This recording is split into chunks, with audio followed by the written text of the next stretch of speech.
$5 to make your own, fucking White Russian. But when you have someone that alleviates that with a good product, I And they dig do it it. well, yeah. Yeah, I like that. That's a good find by you, Chris. All right, Try. so we've talked a little bit about Best of Westward. We've talked about our March Madness bracket. You ready to get to work on the next bracket? Yeah, it's going to be tough. Yeah, so we'll do one for the World Cup this autumn. Another sports thing that will turn into another vibe. It may not be restaurants, it may be weed. And maybe it is restaurants and we have everyone duke it out in different varieties of round robins and then go into match play. But we're going to keep trying to do fun stuff. Like I started working on a video series yesterday, Chris, and we're going to have some fun shit coming up. But it's nice to just get back in the saddle. We're not doing episodes on Zoom minus Caroline's interview. We're sitting on the same couch again. It's fun. Yeah, it's great. And I think we got to do more of these bracket type things. It was just fun to see all the community engagement and how like the restaurants got into it, That was the most fun part. Like, vote for us. Come on. We love these guys, but seriously, vote for us. yeah, it's like, hey, I love Tommy and Hop Alley, but fuck them, we gotta win. Yeah. That's the spirit I like to see. Maybe we'll call it just hashtag food fight forever.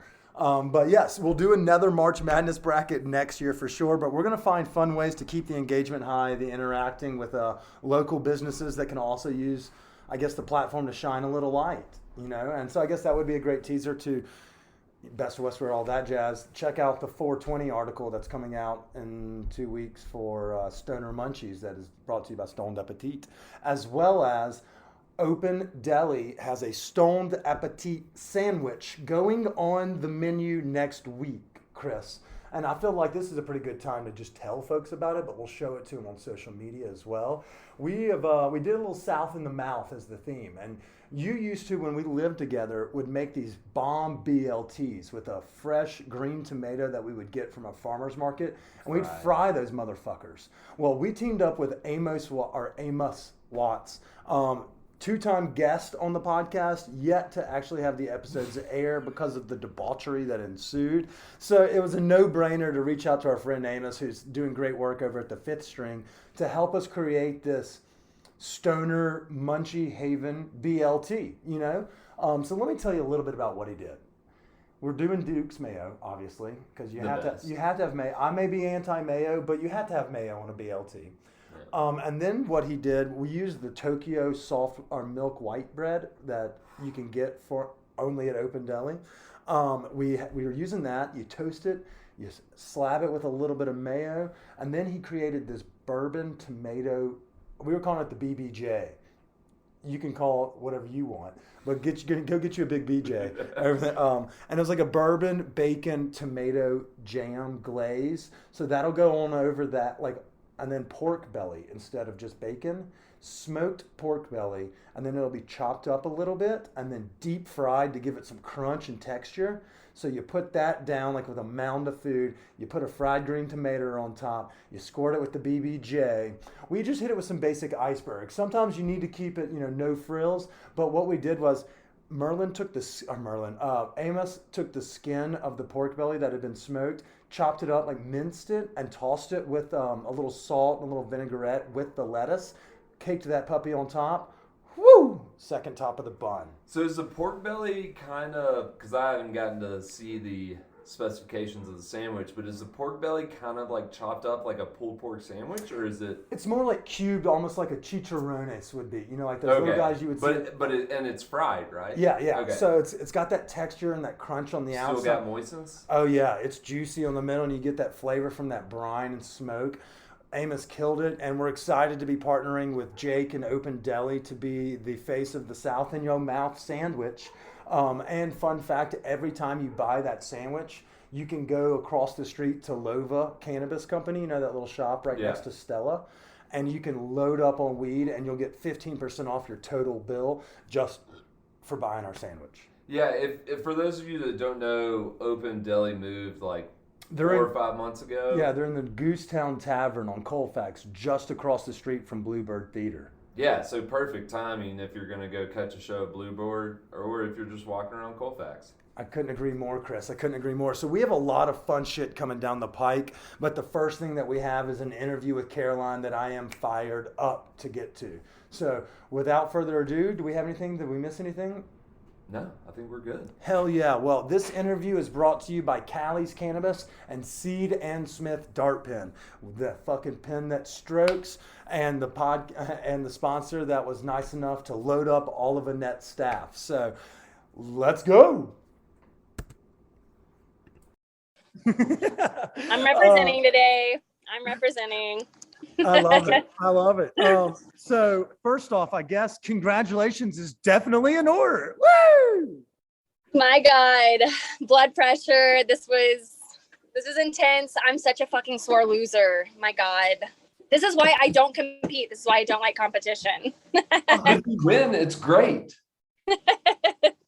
Okay, the best part is my sister was sending like DMs to people like, you have to vote. And somebody responded like, isn't she up for a James Beard Award? Like, what the fuck is this? And she was like, yeah, no, she is. But this is really important. This is much more important. And for those that I didn't do an intro because I got so excited, we have the Golden Goat Trophy winner, chef owner of Annette Scratch to Table, Miss Caroline Glover, joining us for her exit interview from the tournament.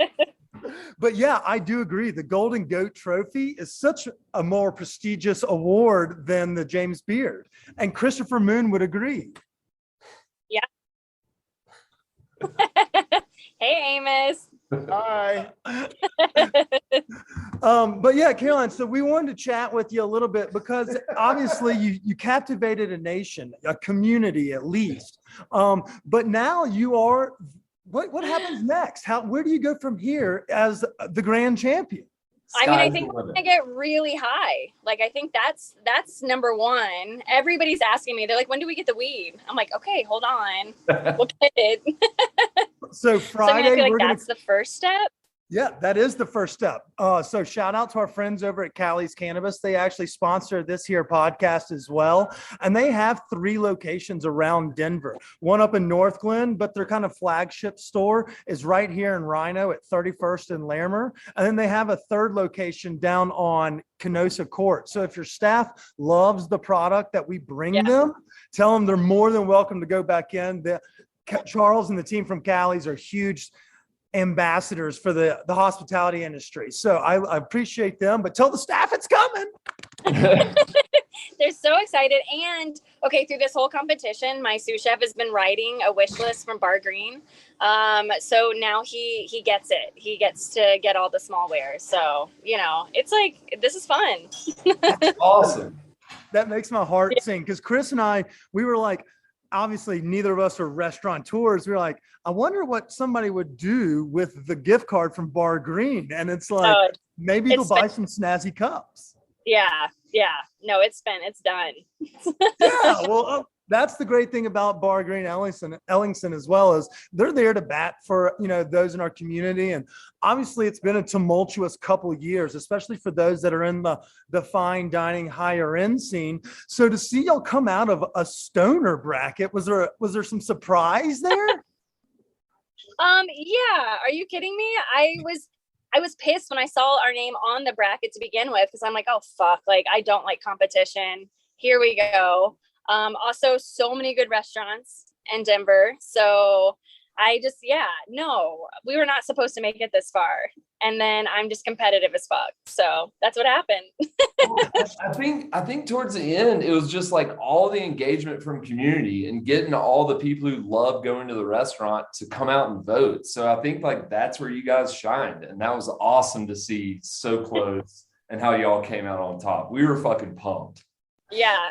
I mean, obviously it should be a tie with Hop Alley. Obviously the community showed up for them in a huge way.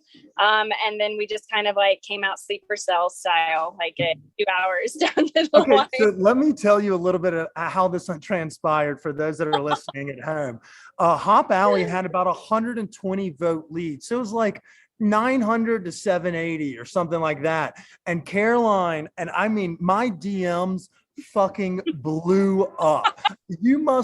Everybody and their mom was like mentioning us, like go vote in the Stoned Appetit bracket, vote for Annette.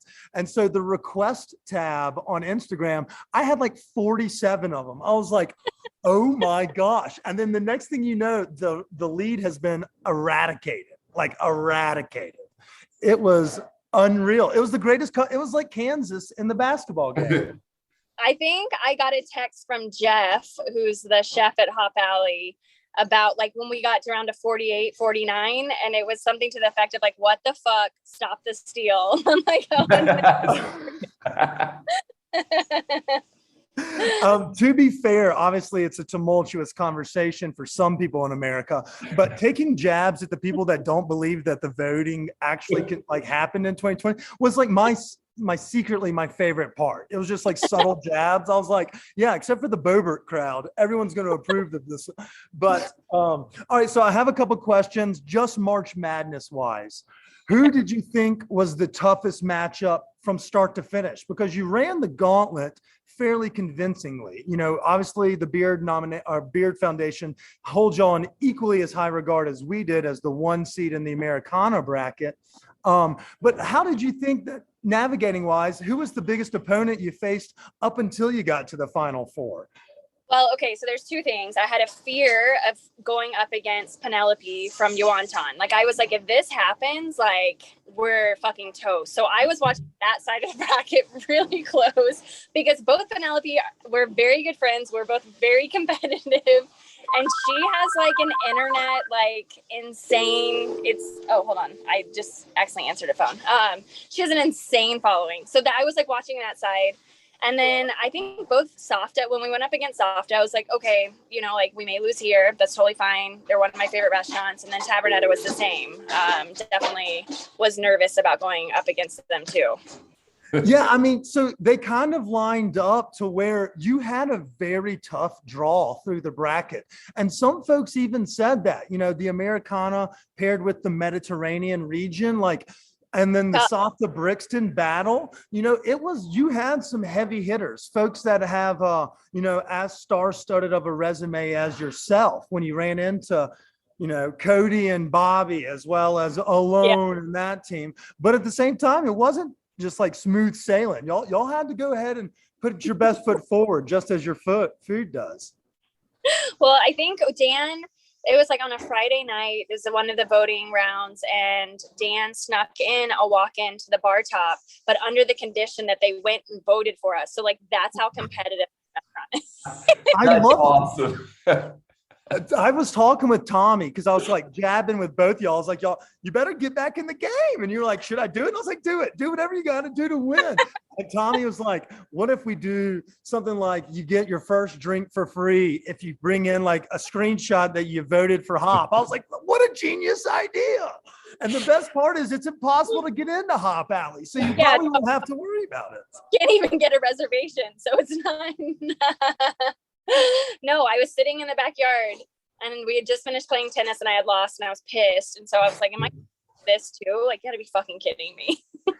Like, this is not my case of the Mondays. So I think the biggest question now is, where are you going to put this trophy on display? Because it is a gold mine.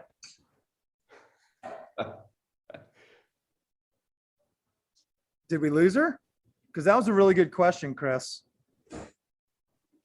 Oh, man. Oh, there she is. Are we back? Yeah, sorry. I didn't hear you. Oh, okay. So have you picked out a place where you're going to put this gorgeous trophy on display?